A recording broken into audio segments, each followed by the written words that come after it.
Príjemný dobrý deň všetkým, ešte raz vás vítam, vážené kolegyne a kolegovia. Teda v súlade s zákonom číslo 369 o obecnom zriadení zvolávam na toto zasadnutie obecného zastupiteľstva dnes, v pondelok 16.3. o 8 hodine v zasadačke Domu kultúry. Pristúpime k bodu číslo 1. Zapisovateľka bude inžinierka Kovalíková. Za overovateľov zápisnice navrhujeme pána doktora Brezinu a pána Rudolfa Greguša. Dávam hlasovať, kto je za. Je nikto proti. Zdržal sa niekto hlasovať. Schválili sme zapisovateľov. Dobre, ďakujem pekne. A teraz sme pristúpili k hlasovaniu o programe rokovania. Má niekto nejaký doplňujúci návrh? Ak nie, tak dávam hlasovať o programe rokovania. Kto je za? Zdržal sa niekto hlasovania? Budem to proti, ďakujem pekne. Všetci za. V zmysle schváleného programu rokovania pokračujeme bodom 1.1. Pozmeňovací návrh programu rokovania, zrušenie bodu rokovania číslo 3. Keďže bola vám zaslaná pozvánka, v ktorej sme mali bod číslo 3, kde sa jednalo o zapojenie sa do výzvy na tartanovú dráhu,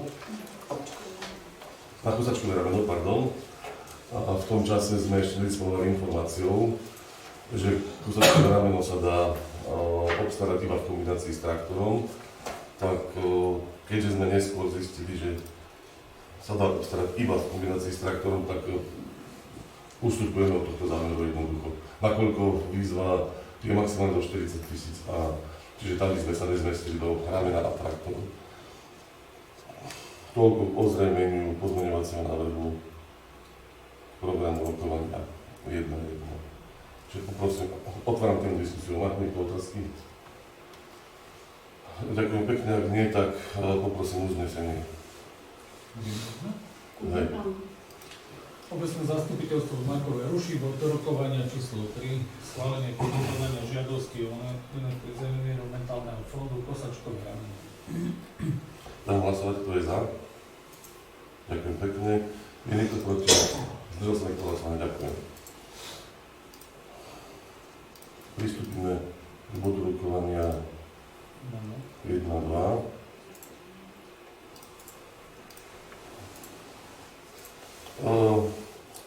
Bod 1.2, teda ten sa týka zapojenia sa do výzvy na modernizáciu športovej infraštruktúry a síce teda o tartanovú dráhu, o ktorej teda samozrejme viete. Tu na pre účely zapojenia sa potrebujeme uznesenie zastupiteľstva, to už jedno máme, avšak v danom čase, keď sme ho schvaľovali, sme vychádzali zo sumy, ktorá bola stanovená rozpočtom. Dnes už disponujeme sumou po verejnom obstarávaní, konkrétnou vysúťaženou, takže vlastne my de facto nahrádzame uznesenie uznesením. Je to de facto úplne to isté uznesenie, len už tam máme v úvodzovkách reálnu cenu, vysúťaženú cenu. Takže toto je taký, by som povedal, dôvodová správa k tomuto bodu. Otváram diskusiu, ak sa má niekto otázku, nech sa spýta. Nech sa páči. Ak nie sú otázky, tak pristúpim k uzneseniu. Obecné zastupiteľstvo v Markove schválenie doplnenie bodov programu následovne. Na prvé bod číslo 3 sa mení na zrušenie uznesenia číslo 417/2026 od dňa 23.2.2026. A po druhé doplňuje sa bod číslo 4 zapojenie sa do výzvy číslo 2025/002 výstavba, rekonštrukcia a modernizácia športovej infraštruktúry Infra 6. Dávam hlasovať, kto je za. Je niekto proti. Zdržal sa niekto hlasovať. Ďakujem, všetci za. Ďakujem. Pristúpime k bodu číslo 2. Nakladanie s majetkom obce. Bod 2.1. To je vlastne, asi by som povedal, že merito tejto schôdze. Takisto poznáte problematiku, je to projekt, ktorý bol podporený z environmentálneho fondu, je to projekt, ktorý v podstate administruje, tak povedať, TKO Semetež, ale vlastníkmi združenia TKO Semetež sme nás 9 obcí, dobre známy spolumajiteľ No a predmetom tohto projektu je zjednodušene povedané očipovanie popolníc a nákup vážiacich zariadení na zvozové vozidlá a okrem toho vybudovanie spoločných kontajnerových stojíc. Jednou z podmienok, aby sme mohli toto spoločné kontajnerové stojiska vybudovať, je právny vzťah spoločnosti TKO Semetež k tomuto pozemku, na ktorom to stojisko má byť vybudované. Čiže vlastne toto je nutná súčasť toho, aby sa v tom projekte vôbec dalo pokračovať a samozrejme každé jedno zastupiteľstvo, respektíve každé jedno obecné zastupiteľstvo z mikroregiónu, respektíve spomedzi akcionárov TKO Semetež, toto musí prijať, kto nepríjme, ten sa nepripojí k projektu. A súčasťou, teda ináč, nezapojú sa všetky obce, z tých 9 je to iba 6. Takže toľko to k objasneniu, ak sú k tomu nejaké ďalšie otázky, tak do tej diskusie nech sa páči. Iba jedna otázka. Máme tu nájomnú zmluvu na 10 rokov. Po skončení tej nájomnej zmluvy bude s tými kontajnerovými stoiskami čo? Oni ostanú po vlastníctve TKO Semetež, alebo... Lebo nikde som sa to nedočítal v tej zmluve. To je dobrá otázka. Túto kolegyňa si vie kompetentne odpovedať, ale mám odpovedať. Po skončení toho projektu do udržateľnosti, tak vo vlastníctve obce, alebo ten majetok, lebo ten majetok je obecný. Na dobu určitú bude prenajatý, takže keď skončí nájomná zmluva, prechádza automaticky na obec. Dobre. Čiže takto. A ďalšie otázky? Ak nie sú otázky, zatváram diskusiu a poprosím uznesenie. Obecné zastupiteľstvo v Makove za A prerokovalo prenajom dočasne prebytočného nehnuteľného majetku vo vlastníctve obce Makova, potom prenajom časti pozemku CKN 8305/2 vo výmere 45 m2, CKN 8444 vo výmere 35 m2, CKN 11677 vo výmere 35 m2, CKN 12755 vo výmere 35 m2, vedeného na liste vlastníctva číslo 12189, CKN 105/1 vo výmere 26 m2, vedeného na liste vlastníctva číslo 9867 a CKN 5827/1 vo výmere 45 m2, uvedeného na liste vlastníctva číslo 1070.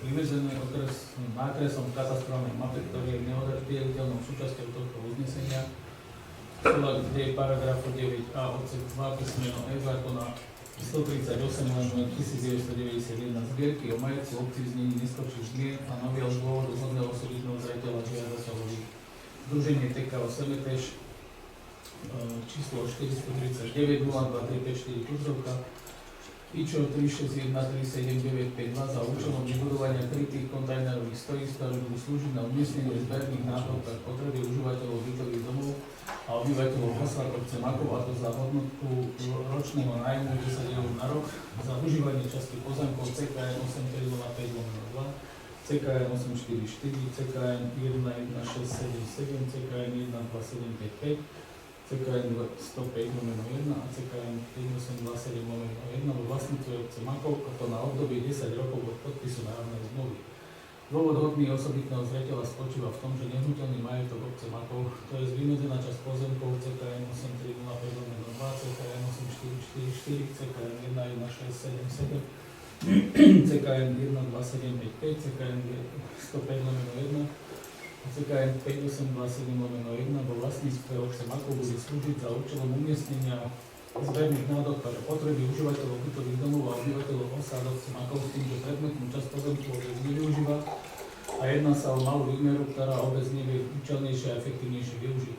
Dôvod hodný osobitného zreteľa je v súlade so zásadami hospodárenia a nakladania s majetkom obce Makov, článok 14 odsek 8 písmeno G, nájom na iný účel, o ktorom rozhodne obecné zastupiteľstvo trojpätinovou väčšinou hlasov všetkých poslancov, a dôvod hodný osobitného zreteľa na zníženie nájomného majetku obce je v súlade so zásadami hospodárenia a nakladania s majetkom obce Makov číslo 14 odsek 12 písmeno A, nájom stavieb nebytových priestorov slúžiacich poskytovateľom sociálnych, školských, výchovno-vzdelávacích zariadení, zdravotníckych, kultúrnych a verejnoprospešných služieb. Za B schvaľuje Prenajom revidočného nehnuteľného majetku vlastníctva obce Makov a prenajom časti pozemku CKM 8305/2 v Líne. Môžeme to udiť. Mohli by sme to riešiť, to prítužný stan práve. Teraz, prečo to isté? No veď práve. A v podstate za C poveruje starostu obce inžiniera Stanislava Gašparika podpisom nájomnej zmluvy na vybudovanie krytých kontajnerových stojísk. Ďakujem pekne, porozumeli sme uzneseniu a dám hlasovať, kto je za. Je niekto proti? Zdržal sa niekto hlasovania? Ďakujem všetci za. Takže sme obligatórne prešli bod číslo 2.1. Pristúpime k bodu 3. Ako sme teda už na začiatku schválili zmenu programu rokovania, tak teraz ideme už teda v porade. Rušíme uznesenie, kde bola teda, jedná sa stále o projekt Trdanovej dráhy, rušíme uznesenie číslo 422, v ktorom je teda suma, ako som už predtým spomínal, z rozpočtu a v bode číslo 4 príjmeme uznesenie, kde bude suma vysúťažená. Tak, toľko ozrejmeniu. Je diskusia k tomuto bodu, nech sa páči. Nie sú otázky, poprosím uznesenie. Obecné zastupiteľstvo Makové ruší uznesenie číslo 417/2026 od dňa 23.2.2026 v následovnom znení. Preloženie žiadosti o poskytnutie príspevku v rámci programu Výstavba, rekonštrukcia a modernizácia športovej infraštruktúry na základe výzvy číslo 2025/002 Fondu na podporu športu na projekt Atletická dráha a športový areály CŠ Makov. Za druhé, zabezpečenie realizácie projektu v súlade s podmienkami poskytnutia finančných prostriedkov z Fondu na podporu športu. Za tretie, zabezpečenie finančných prostriedkov na spolufinancovanie projektu vo výške minimálne 36% celkovej sumy oprávnených výdavkov projektu, to je 75 123,25 eur. Za štvrté, zabezpečenie financovania neoprávnených výdavkov projektu z rozpočtu. Ďakujem pekne, kto je za? Je niekto proti? Ďakujem sa niekto hlasovania. Ďakujem. Poďme k bodu číslo 4. Zapojenie sa do výzvy číslo 2025/002 Infra 6.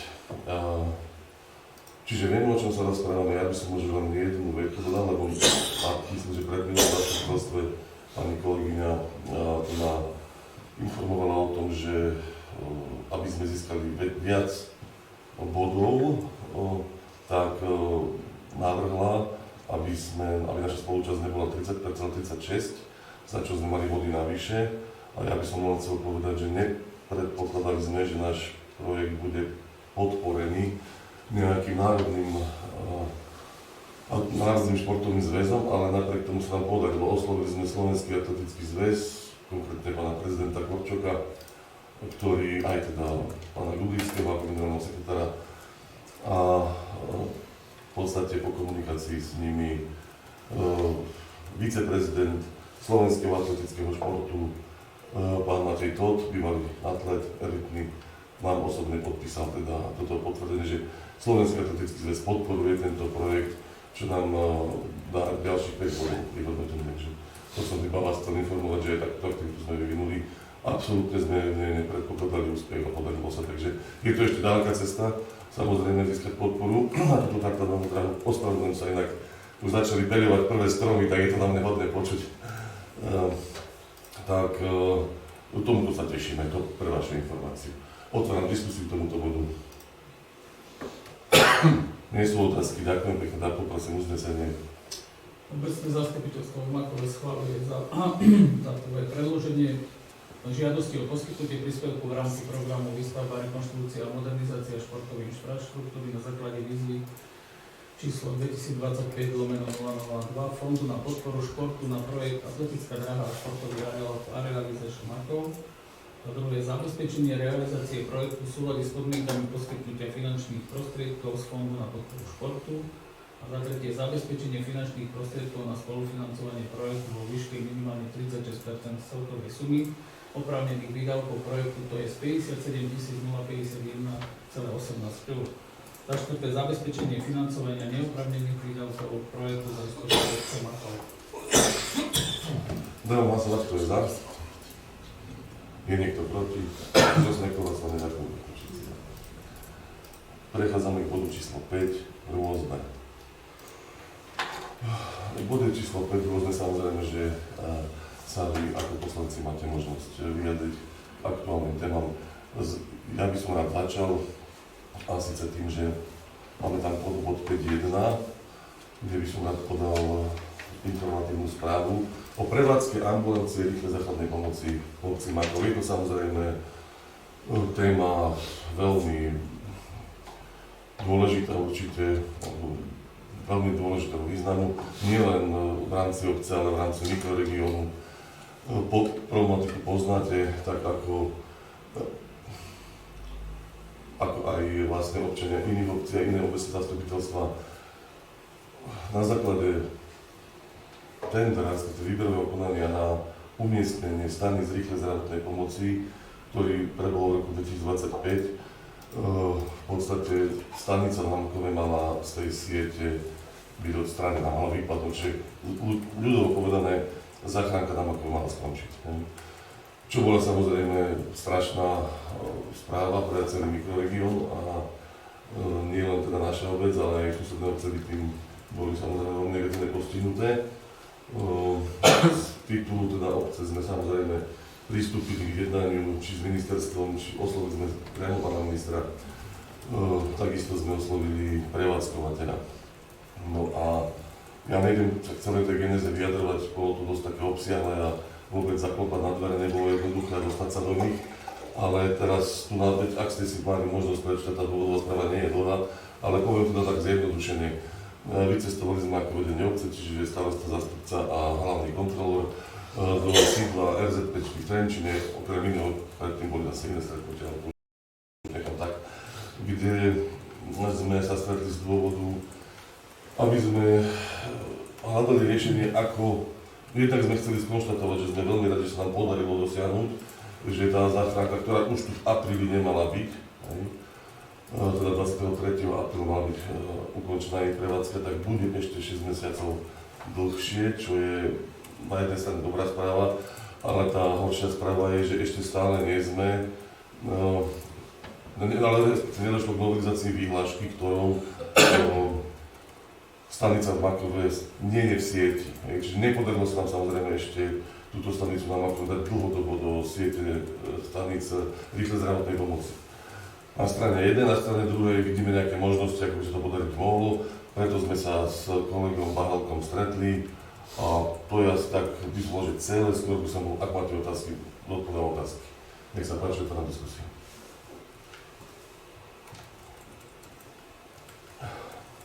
Ak nie sú otázky, tak potom v bode rôzne chce sa niekto vyjadriť na niečo, ak vám nech sa páči. Ja by som poprosil, ja už som to minulé na zastupiteľstvo hovoril, že keby sa dalo ostrihať alebo zostrihať tie stromy, ktoré tam vyrastajú medzi hrobmi.